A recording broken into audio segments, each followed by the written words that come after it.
Buenas tardes, ¿cómo están? Bueno, hoy vamos a trabajar una especie de raconto de los últimos temas que estuvimos viendo.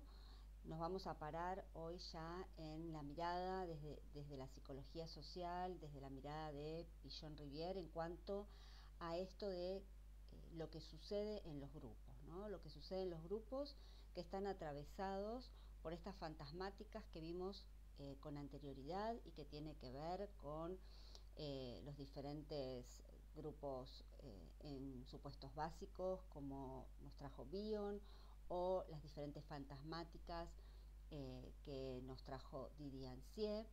Y lo que vamos a tomar hoy en relación a esto es Pichon Rivière nos trae la pretarea como espacio fantasmático, como espacio resistencial, ¿sí? Ubicándonos en los tres momentos situacionales que hemos visto en otro teórico que tiene que ver con esta pretarea, tarea y proyecto que hacen al acontecer grupal, ¿sí? Entonces, teniendo en cuenta esto, Pichon, ¿qué nos va a decir? Bueno, cuando el grupo está atravesado por estas fantasmáticas, por estos supuestos básicos, el grupo se va a encontrar en la pretarea, ¿sí? Y en esta pretarea es donde se ubican todas las técnicas defensivas que tiene un grupo, ¿sí? La resistencia al cambio. ¿Por qué? Por incremento de ansiedades básicas.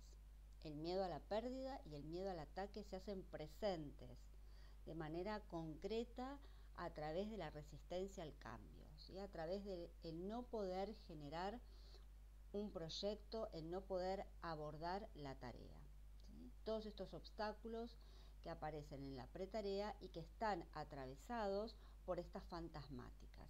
Pichon no va a hablar tanto de las fantasmáticas, sino que va a hablar de estas resistencias, de estos miedos. En esta pretarea, por lo general, y es lo que hoy un poco vamos a abordar, es cómo se comporta el grupo, qué características tiene un grupo que se encuentra en pretarea, sabiendo que son momentos donde muchas veces son momentos donde la pretarea aparece en un encuentro grupal y desaparece en el próximo o en el mismo encuentro, ¿sí? Pueden abordar la tarea y el proyecto en el mismo encuentro. O bien se instala esta pretarea y aparece varias veces en los encuentros grupales y genera una cierta estereotipia del grupo, ¿sí? Algo que Pichon trabajó muchísimo en relación a los roles y en relación a las resistencias. Pichon nos va a decir entonces que cuando un grupo está en pretarea, está en un como si, está en esto que es hace como si trabajara, hace como si quisiera estar en tarea. Hay una forma del grupo que no es real, que es fantasiada, es decir, el grupo está haciendo qué, ¿no? Pero en definitiva no está en tarea, no está produciendo, no está elaborando, sino que está generando una escena imaginaria, generando una escena que no tiene que ver con la tarea, sino con la resistencia. Pero hacen un como si muchas veces. Pichon va a decir que cuando un grupo está en pretarea, claramente no entra en tarea y no entra en este aprendizaje, sino que disocia el pensar, el sentir y el hacer. Lo disocia, ¿sí? Rompe esta tríada, tríada que la podemos relacionar con el complejo de Edipo, madre, padre y niño, ¿sí? Esta tríada pensar, sentir y hacer se rompe, se disocia. El grupo no está pudiendo gestar el aprendizaje. ¿Por qué? Porque está eh, haciendo escisiones, está escindiendo esta tríada, la está cortando. Aparecen conductas entonces que tienen que ver con la disociación, ¿no? Estamos todo el tiempo en un lado y en otro, no terminamos de lograr asociar todo, sino que disociamos, y la conducta también tiene que ver con esa disociación. La idea del grupo en pretarea es poder postergar. ¿Sí? Claramente un grupo que se encuentra en pretarea es un grupo que está instalado en la postergación como mecanismo, ¿sí? Como mecanismo de defensa a lo nuevo, mecanismo de defensa al cambio, ¿sí? A integrar y pasar, como diría Melanie Klein, de una posición esquizoparanoide a una posición depresiva. Recordando que una posición depresiva implica poder incorporar lo nuevo, ¿sí? Aceptar lo nuevo, aceptar el cambio, integrar. Recuerden que el niño cuando integra, ¿sí?, a la madre, integra esta relación de que la madre es un ser separado y puede integrar y puede simbolizar esto nuevo, entra en esa etapa depresiva. Cuando está en la etapa esquizoparanoide, está en esta escisión, ¿no? En esta ruptura de la madre. La madre es un pecho, no es una madre, no es la completud. Cuando el grupo se encuentra en esto parcial, ¿sí?, que forma parte de una resistencia a lo completo, al todo, está en esta posición esquizoparanoide donde, ¿qué pasa también? Está el miedo al ataque de ese pecho y el miedo a la pérdida también de ese pecho, ¿no? Esa contradicción constante que tienen los grupos cuando no están pudiendo abordar la tarea. Esa tarea que tiene que ver con hacer algo, proyectar algo en el grupo, ¿sí? Gestar algo en ese grupo. Pillon va a decir, bueno, para poder pasar de la pretarea a la tarea, el grupo tiene que hacer un insight, tiene que poder trabajar y trabajarse, ¿sí? El grupo tiene que poder reflexionar acerca de esos mecanismos de defensa que están apareciendo. Tiene que poder generar un pensamiento constructivo en función de lo que le está pasando. De eso se trata ese insight necesario para poder generar algo nuevo con un otro. Cuando hablamos de esta posición defensiva, esta resistencia al cambio, a la producción, al proyecto, a la tarea, a trabajar con un otro, Pillon va a tomar también algo que nos fue dado por Freud en cuanto a que el grupo se encuentra en una posición narcisista. Recuerden que Narciso, el mito de Narciso, es aquel que solo puede ver su propia imagen, que se enamora de sí mismo y por supuesto muere, atravesado justamente por este narcisismo, por esta imagen que le devuelve el agua, ¿no?, en este mito de sí mismo. El amor es hacia sí mismo y no puede vincularse con un otro, ¿no? Entonces, lo que se plantea es que en esta posición narcisista, el grupo no va a poder estar en tarea, se va a instalar en la pretarea. ¿Y qué es lo que aparece cuando el grupo está en esta posición freudiana, en esta posición narcisista, que también toma, por supuesto, Pillon Rivière? Tengamos en cuenta que él pasa del psicoanálisis a la psicología social. En esta posición narcisista no hay tarea. No hay tarea efectiva como plantea la psicología social. El grupo está aprisionado en el goce del yo ideal.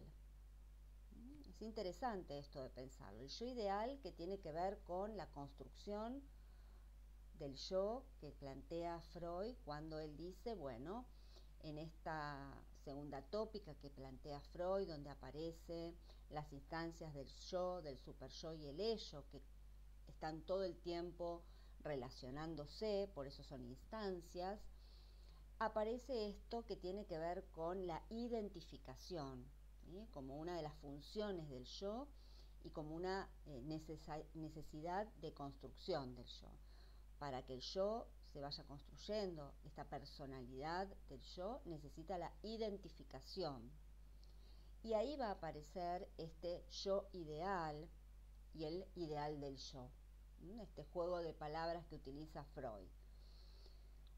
Cuando acá hay un goce del yo ideal en esta posición narcisista, hay un goce de poder proyectar hacia afuera justamente lo idílico, ¿no? Quiero que todo sea como yo soy. ¿Mm? Proyecto mi deseo. Cuando está el grupo en esta posición, proyecta solamente su deseo, el deseo propio, el deseo de cada uno de los sujetos que se encuentran en la posición narcisista. No podemos ver el deseo del otro, sino el propio. ¿Qué busca el grupo cuando se encuentra en una posición narcisista? Busca las certezas. Vive en un mundo de certezas. No acepta la incertidumbre. Todo el tiempo se busca lo cierto, lo que tiene que ver con la certeza. No puede haber ambigüedades, no puede haber desconcierto, no puede haber conflicto, o sea, no tolera el conflicto cuando el grupo se encuentra en pretarea. Se busca un sentido único, es decir, una sola dirección. Se tiene que ir por acá, ¿no? Por un sentido único en el hacer, en el cómo sí, porque están en pretarea. En este momento de posición narcisista, el grupo rechaza las diferencias, ¿sí? Cuando el grupo está en pretarea, está resistiéndose al cambio, no está pudiendo ver la tarea, abordarla, eh, rechaza las diferencias, aunque sean mínimas, o sea, no se tolera la diferencia.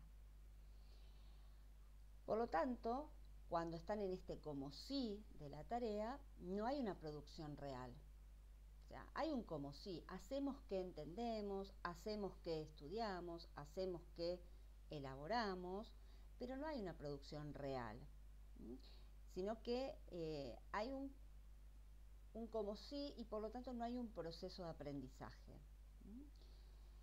En este como sí, en esta pretarea, en donde el grupo está en esta posición narcisista o en esta posición esquizoparanoide o atravesado por las diferentes fantasmáticas, ¿sí?, o los supuestos básicos, el grupo se encuentra en la situación dilemática, ¿sí? Está en el dilema, en lo binario, ¿sí?, en lo bueno o malo, no hay un intermedio, ¿sí? Hay dos opciones siempre, la mentira o la verdad, lo correcto o lo incorrecto. Aparece mucho la moral en estos momentos en los grupos, ¿no? Todo está regido por esta moral que obtura claramente a la producción creativa de un grupo, ¿sí? Porque instala algo que tiene que ver ¿con qué diría Freud? Con el super yo, ¿no? Que nos viene a marcar la moral, la ética, y en el narcisista está exacerbado ese super yo. Por lo tanto, en esto ocurre lo mismo, la situación es muy dilemática. Todo tiene que ver con un sentido único, como decíamos anteriormente, y por lo tanto aparecen monólogos paralelos, ¿sí? Vamos a encontrarnos con espacios donde no hay lugar a la discusión, no hay lugar a la dialéctica, diría Pillon, sino que se instalan monólogos paralelos, es decir, yo digo una cosa y el otro dice otra cosa, pero monologueando, ¿no? No discutimos, no dialogamos, no intercambiamos opiniones, sino que generamos certezas paralelas, ¿no? Yo pienso esto y me quedo instalado acá, yo pienso lo otro y me quedo instalado allá. Esto es algo que tiene que ver con una escena grupal, un acontecer grupal que es propio de los grupos, porque Freud va a decir bien que cuando se ingresa a un grupo, se ingresa como a un sueño, ¿sí?, donde todas las fantasías se hacen presentes. El imaginario grupal está presente, ¿no? Donde hay algo que tiene que ver con las propias fantasías de los sujetos, donde en estas proyecciones que hace el sujeto, justamente proyecta sus propios deseos, sus propias fantasías. Freud va a hablar que en los sueños se sublima, bueno, en los grupos también se sublima, ¿no? se disocia también, ¿no? Se genera algo que tiene que ver con disociar emociones, aquel es bueno y aquel es malo, disocio. No puedo ver en una persona o en varias ambas cuestiones contradictorias, sino que solo puedo ver una. Disocio emociones también. Proyecto miedos, proyecto temores en los otros.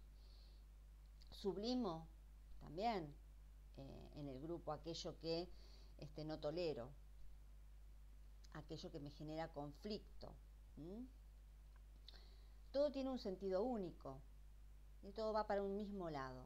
Entonces, lo que vamos a tratar de empezar a ver es qué necesitamos que ocurra en función a esto que pasa en la pretarea. Cuando el grupo está en pretarea y que está en este sentido único, ¿sí? En esta polaridad, lo que necesitamos es poder lograr que el grupo propicie la multiplicación de sentidos, ¿sí? Que multiplique su accionar, que multiplique sus pensamientos. Ni siquiera que se generen pensamientos paralelos a una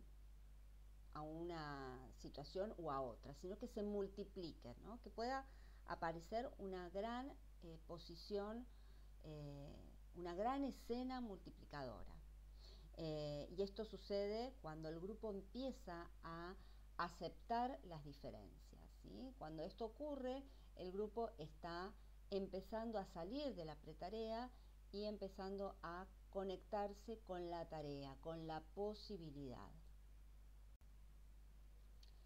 Decíamos entonces que el grupo se encuentra buscando un sentido único, que necesita encontrar y propiciar la multiplicación, ¿sí?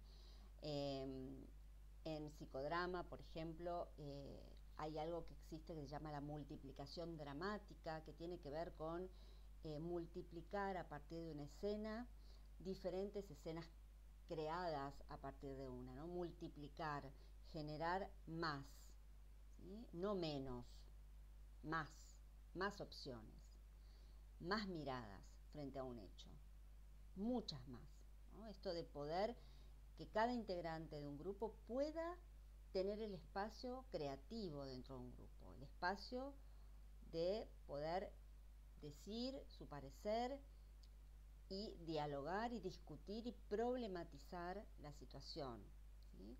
Dejar de estar de un lado o del otro, sino poder estar en diferentes lugares, ¿no? Multiplicar los espacios. Decíamos que un grupo en pretarea busca la certeza, está tomado por la certeza. Entonces lo que necesitamos es que ese grupo, para que pase a tarea, tolere la incertidumbre, tolere la pregunta, pueda incluso no encontrar la respuesta inmediata. Y esto sucede mucho en los grupos cuando se encuentran en estas fantasías y en este yo que busca el ideal, ¿no? Y en esta postura narcisista, que lo que quiere es, frente a una pregunta, la respuesta, ¿no? Y la respuesta certera, por supuesto, no tolera mucho la equivocación y no tolera la espera, no acepta la incertidumbre, no acepta el no saber, necesita saber, porque la herida narcisista es muy grande. Todos tenemos una herida narcisista, lo dijo Freud, ya de por sí nuestra herida narcisista desde que nacemos es que no somos los reyes del universo, no somos los únicos en el planeta. Bueno, eso tiene que ver con una herida narcisista que es externa a nosotros y por lo tanto todo el tiempo cuando nosotros como sujetos nos vemos interpelados por un otro, nuestra herida narcisista está ahí muy, muy latente, ¿sí? Y por lo tanto esto sucede en los grupos. Entonces lo que se busca es que se tolere, y es una palabra que va a estar bastante presente, se tolere la incertidumbre, se tolere la incompletud, la falta, porque el grupo narcisista lo que busca es la completud, el todo, ¿sí? Va a estar buscando el todo y por lo tanto lo que necesitamos es aceptar, tolerar que no tenemos todo, ¿sí? Que no podemos abordar todo. Cuando estamos entonces en un grupo que se encuentra en pretarea, donde las resistencias están ahí instaladas, están los miedos, está el miedo al ataque, el miedo a la pérdida, el miedo a no ser yo, ¿no? A perder mi lugar, a que el grupo me coma, si atraviesa esta fantasía del grupo Boca, aparece siempre la sentencia y el juicio.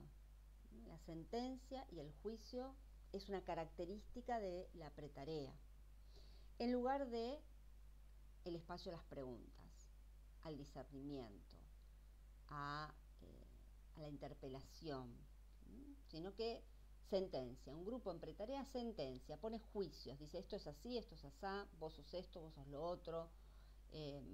No acepta la pregunta conectada con el no saber y conectada con la incertidumbre, con la no respuesta, con el poder decir, la verdad que no estoy seguro si esto es así. Sigámoslo pensando. En los grupos, todos, cuando se gestan proyectos de trabajo, la incertidumbre está muy presente porque nadie sabe si el proyecto que se está gestando en un principio va a ser aceptado, va a funcionar. Hay muchas voces que tenemos que escuchar cuando gestamos un proyecto y por lo tanto, para poder trabajar o estar en tarea, como diría Pillon, y poder crear un proyecto con un otro, con un grupo, con más de uno, por supuesto, vamos a tener que estar muy en el lugar de la escucha, de la tolerancia, de las diferencias y de aceptar el no saber, ¿no? De la incertidumbre. Porque ahí, en esto de problematizar, ¿sí? Problematizar, discutir, es que vamos a poder gestar algo nuevo. Porque si no va a ser algo que es lo que yo digo, ¿no? Y esto sucede mucho en grupos de diferentes espacios, pero totalmente distintos. Espacios de trabajo, de estudio, eh, de espacios donde se junten a generar algo creativo.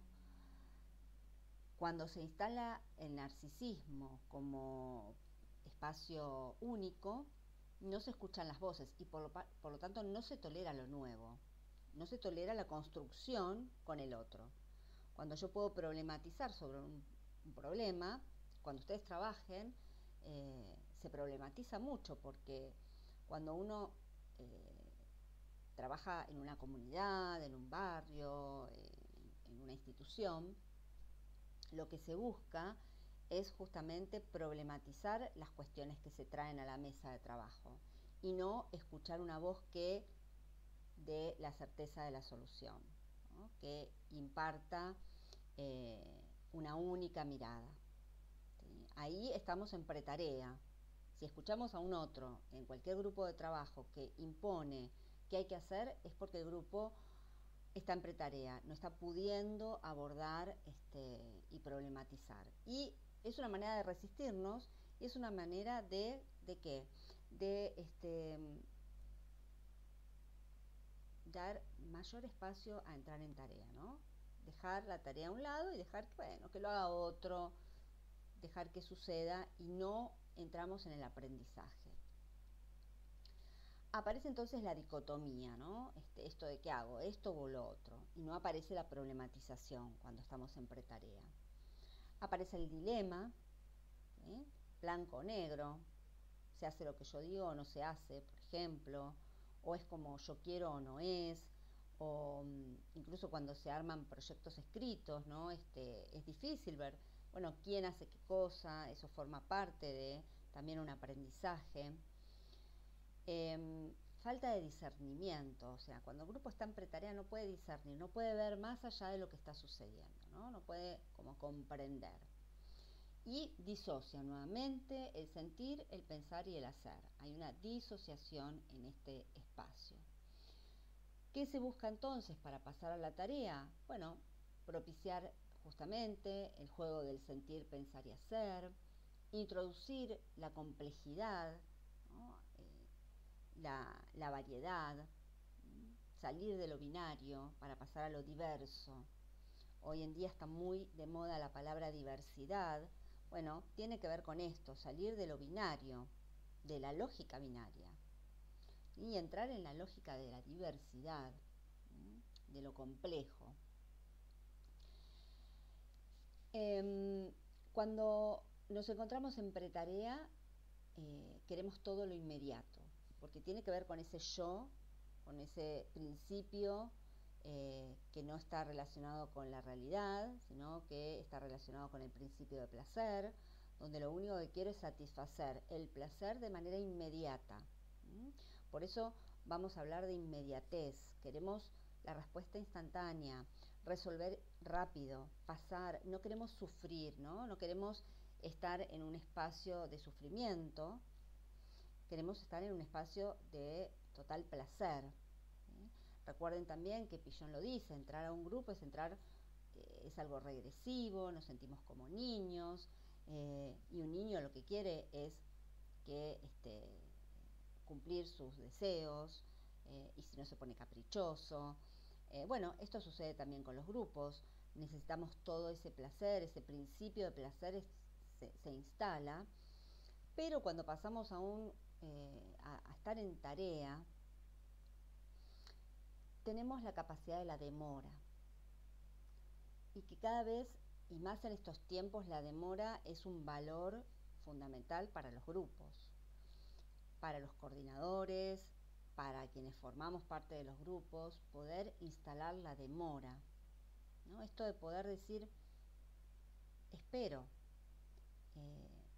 tolero el tiempo, introduzco el tiempo, ¿no? Esto de introducir la idea del tiempo y no la idea de la inmediatez. Esto que tiene que ver con el deseo, no lo tengo que satisfacer ya, sino que tengo que hacer un camino para satisfacer el deseo. Necesito demorar mi deseo narcisista para cumplir un deseo grupal, para lograr un entrelazamiento.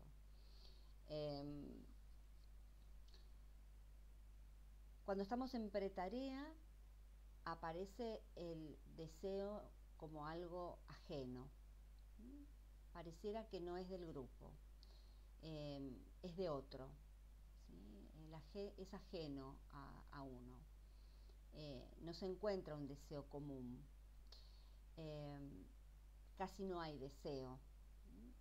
¿Por qué? Porque estamos instalados en cuestiones que tienen que ver más con introducir la sumisión, el poder, ¿sí? Este narcisismo instala poder, se hace lo que yo digo o no se hace, la obediencia, ¿no? Se instala la obediencia, y esto lo podemos relacionar con los supuestos básicos, ¿sí? Con los líderes que aparecen en el supuesto básico de rotura o de emparejamiento.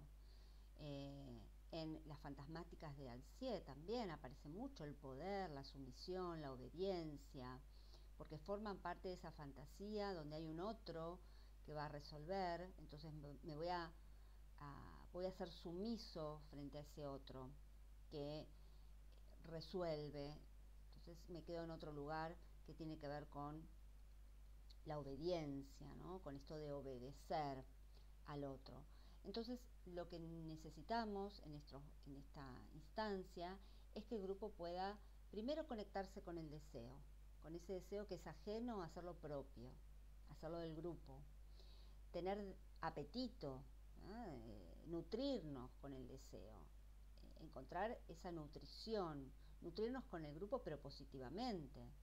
Esto de poder entrar a esa dependencia grupal, pero que tiene que ver con querer estar en el grupo y nutrirnos de las diferencias, de las diversidades, de las contradicciones. Lograr la creatividad. Cuando el grupo puede estar en tarea, puede ser un grupo creativo. y estimular también lo subjetivo, ¿sí? Poder estimular a mi compañero a que diga, a que es aceptada su diferencia, su pensamiento, sus ideas, sean correctas o incorrectas, ¿no? Esto de propiciar un espacio no, no crítico, porque nosotros como futuros, ustedes como futuros psicólogos sociales, como coordinadores de un grupo, tienen que propiciar la diferencia, ¿no? Escuchar, aceptar, introducir la demora y no obturar las diferencias. Vamos a entrar un poquito también en eso, en qué actitud tenemos frente a estas situaciones. Bueno, en un grupo que se encuentra en pretarea, vamos a encontrarnos con un grupo donde la mirada del otro y la palabra del otro no nos atraviesa, ¿no? Aparece, pero la excluimos. Este, entonces lo que es importante en este espacio es promover el registro del otro, porque el otro, si está en un grupo, está con su palabra, con su mirada, con su rostro, eh, poder encontrar al otro y poder reconocer al otro. Muchas veces cuando los grupos están y son pertinentes y pertenecen, hasta es bueno cuando alguien dice qué bueno que hoy no vino tal, ¿no? Que se escuchan los grupos, no siempre de manera explícita, pero eso forma parte de un reconocimiento también. El, el decir que qué bueno que no vino el otro, quiere decir que el otro está presente, ¿no? Y esto de poder encontrar esa mirada diferente frente al otro que nos interpela, que nos molesta, porque si está presente es que forma parte del grupo. Después tenemos que pensar qué hacemos con eso, si se instala, se estereotipa, porque ahí hablamos de estereotipos de roles. ¿Mm? Pero cuando un otro se identifica, cuando un otro pertenece a un grupo, eh, para bien o para mal, forma parte. ¿Mm? Lo que no tenemos que es justamente estereotipar el rol, sea de chivo expiatorio, sea el rol del líder, sea el rol del portavoz, sea el rol de, de quien esté en el grupo, ¿no? De estos roles inconscientes. Cuando lo detectamos, tenemos que movernos de ahí, ¿sí? Esta circularidad que necesita un grupo. Eso es importante también tenerlo en cuenta con todo este trayecto que hace un grupo, ¿sí? Y como psicólogos sociales hay un trayecto, hay un camino, un devenir grupal. Bien, cuando estamos en pretarea también aparece el temor, aparece la vergüenza, la negación, las resistencias, y entonces es importante que en el grupo esté en tarea para poder generar conciencia de que hay un otro y poder también permitir la vergüenza. Porque en la pretarea la vergüenza nos condiciona, la negamos, ¿no? Nos condiciona, nos genera resistencia, el no poder. Pero en un grupo en tarea la vergüenza aparece como algo posible, como un espacio que aloja, que alberga la vergüenza, que aloja el miedo. Si no, estaríamos pensando que un grupo tiene que ser perfecto, y ahí estaríamos entrando en una fantasía del grupo ideal. Y el grupo ideal no existe, sabemos que es una fantasía, entonces tenemos que salir de esa fantasía para poder alojar ese miedo, esa resistencia, amorosamente, empáticamente. Bien, ¿qué más? propiciar las diferencias, ¿no? Salirnos de esa ilusión de completud, de idealismo y propiciar la diversidad. Eh, Propiciar diferentes roles, ¿no? La circulación de roles. Soportar la diferencia. Eh, Alojar al otro. ¿Mm? Eh, Poder pensar con un otro, poder crear con un otro, ¿sí? Y crear con un otro es justamente empezar a salirnos de ese lugar de narcisismo y formar parte de un grupo, ¿no? Donde ya no me miro a mí mismo en un lago, sino que me miro, perdón, me miro a través de un otro, ¿sí? Me miro con un otro y a ver qué puedo crear con el otro. Todo esto tiene que ver con una mirada bien psicoanalítica, bien freudiana, que Pillon va a tomar, y con esto que tiene que ver con lo que pasa en los grupos, en todos los grupos, ¿sí? Bordear el vacío cuando estamos en tarea, aceptar la incertidumbre, y también posibilitar la libertad creativa, ¿sí? Aceptar el conflicto. Y cuando hablamos de que aceptar el conflicto forma parte de la actitud de un psicólogo social, ¿no? Aceptar y tolerar el conflicto grupal, ¿no? Esto es fundamental. La disidencia, ¿no? Tolerar el desacuerdo, los malentendidos, la frustración, y de qué manera, ya desde la actitud psicológica de un coordinador, generando la estructura de demora. Porque si nosotros, frente a un conflicto, como psicólogos sociales, intentamos rápidamente resolverlo, obturamos el conflicto. Si obturamos el conflicto no hay aprendizaje, hay, bueno, un como si, ¿no? Un como si ya entendimos, un como si vamos a hacer. Y a veces los conflictos duran mucho tiempo, a veces los conflictos son difíciles porque nos revelan que nosotros no somos tan ideales como creíamos, ¿no? Y que el grupo ideal no existe, pero que nosotros tampoco tenemos no somos ideales nosotros, ¿no? Sino que tenemos diferencias, que tenemos cuestiones que no hemos resuelto, y por lo tanto ahí es donde tenemos que tener cuidado de no cerrar el conflicto en un grupo, sino que habilitar a que el conflicto se resuelva, se pase a la tarea, y no esto de obturar la tarea. Esto es muy importante a la hora de encontrarnos en esa actitud psicológica frente a la pretarea o frente al conflicto dentro de un grupo. Cuando aparecen los conflictos en los grupos y se instalan, también nos puede pasar que como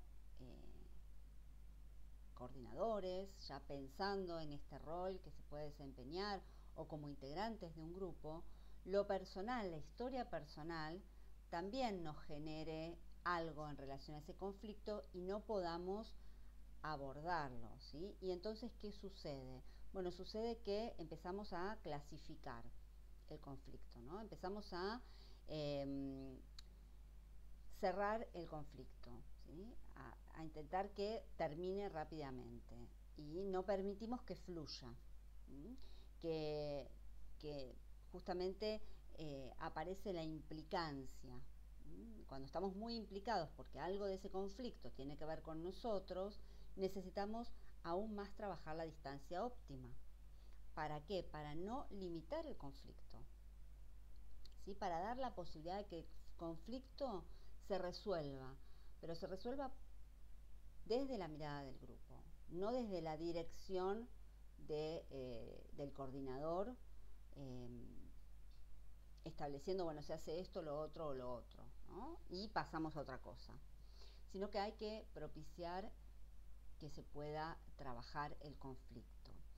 ¿De qué manera? Bueno, desde el mismo encuadre, desde el sostenimiento del encuadre, para que el grupo pueda decir qué necesita, desde la escucha, desde la empatía, esto de ponernos en el lugar del otro, que no es tan sencillo, y que ponerse en el lugar del otro significa sostener el conflicto, porque si yo no puedo sostener un conflicto, no me estoy poniendo en el lugar del otro, estoy todo lo contrario, ¿no? Intentando no estar ahí.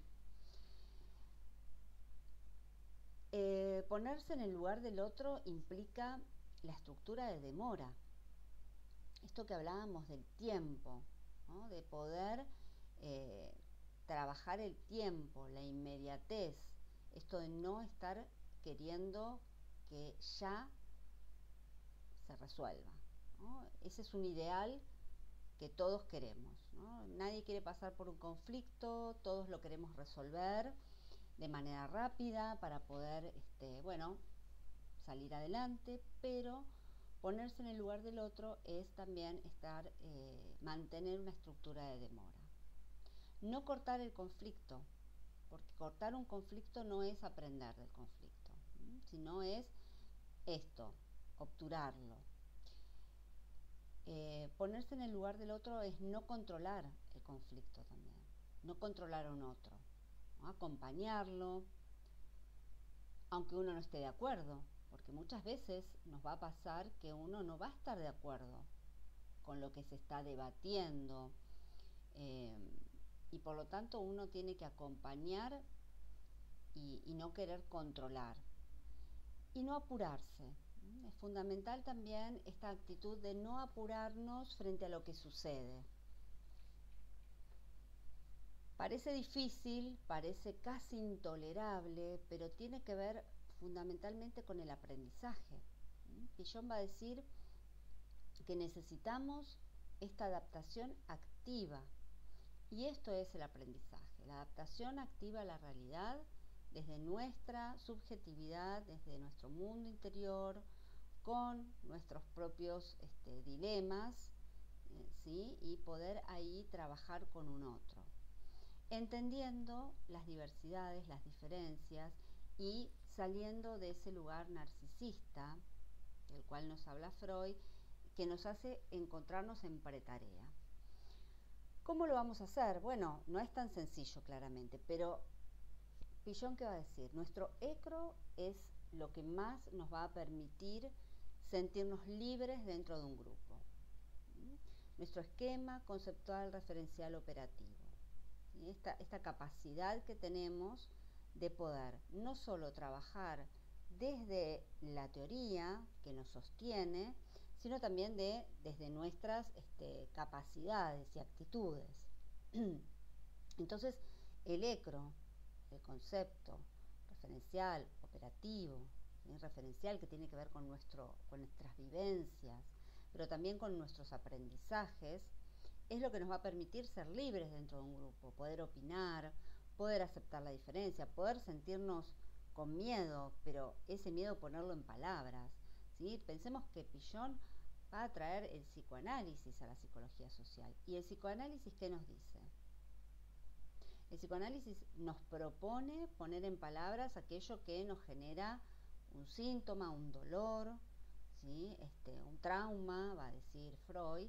Cuando lo ponemos en palabras, que no significa hablar de mis experiencias personales únicamente, aunque siempre en un grupo van a aparecer las cuestiones personales entrelazadas con las historias grupales y con las teorías. ¿Por qué? Porque trabajamos con sujetos atravesados por su propia realidad. Entonces, desde esa mirada constructiva, es que tenemos que tratar de trabajar nuestro propio ecro, sostenido por nuestro aprendizaje, sostenido por nuestras prácticas, ¿sí? Sostenido por nuestro saber y por nuestro sentir, ¿sí? Por esto de poder saltar esa resistencia, ese obstáculo epistemofílico o epistemológico, personal y grupal.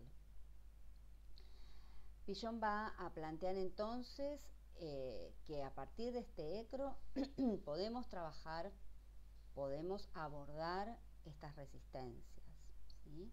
Y a partir de esto que tiene que ver con la demora, con el salir de la pretarea para ubicarnos en la tarea, ¿sí? Y desde ahí poder avanzar al proyecto. Proyecto que es un espacio creativo. La tarea nos invita a crear algo nuevo, ¿sí? Avanzar. Y a veces el avance también va a ser chiquito, va a ser mínimo, va a ser muy de a poco. Y eso también implica tolerar.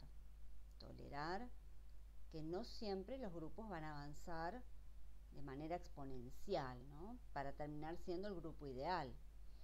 Esto lo tenemos que tener muy en claro. Los avances a veces son pequeños, contradictorios también, muchas veces, pero tienen que ver con estar en tarea, tiene que ver con el proyecto, con lo que deseamos, no solo de manera individual, sino de manera grupal. Esa resonancia grupal que tiene que ver con el objetivo, con la tarea, ¿sí? Con ese anudamiento que hago con un otro. Bueno, hasta acá avanzamos y articulamos las teorías con esta mirada que tiene la psicología social, esta mirada que nos propone Pichon-Rivière en función de la pretarea relacionada con las fantasmáticas, con los supuestos básicos, con el polo fantasmático, que tiene que ver con esta resistencia a el cambio, ¿no? Nos resistimos a lo nuevo, sosteniendo todo el tiempo lo conocido. Lo nuevo nos genera temor, nos genera resistencia, pero es lo que nos permite crear, ¿sí? Lo nuevo tiene que ver con lo creativo, tiene que ver con la posibilidad. Así que desde ahí es el trabajo personal que cada uno tiene que hacer también. No solamente es un trabajo grupal, sino es un insight, como decía Pichon, y ese insight me permite trabajar mis puntos ciegos. Recuerden cuando hablábamos de la aptitud de psicólogo social, trabajar esos puntos ciegos que se hacen presentes ¿dónde? En el grupo. En el grupo se hacen presentes nuestros puntos ciegos, aquello que no podemos ver, que no toleramos, aquello que proyectamos en un otro, pero que tiene que ver conmigo, pero lo veo en el otro. Todo eso tiene que ver con nuestras propias historias y por eso tenemos que trabajar nuestro mundo interno para poder estar en un grupo, ¿sí? Bueno, nos vemos la próxima. Les dejo un saludo y gracias por escuchar.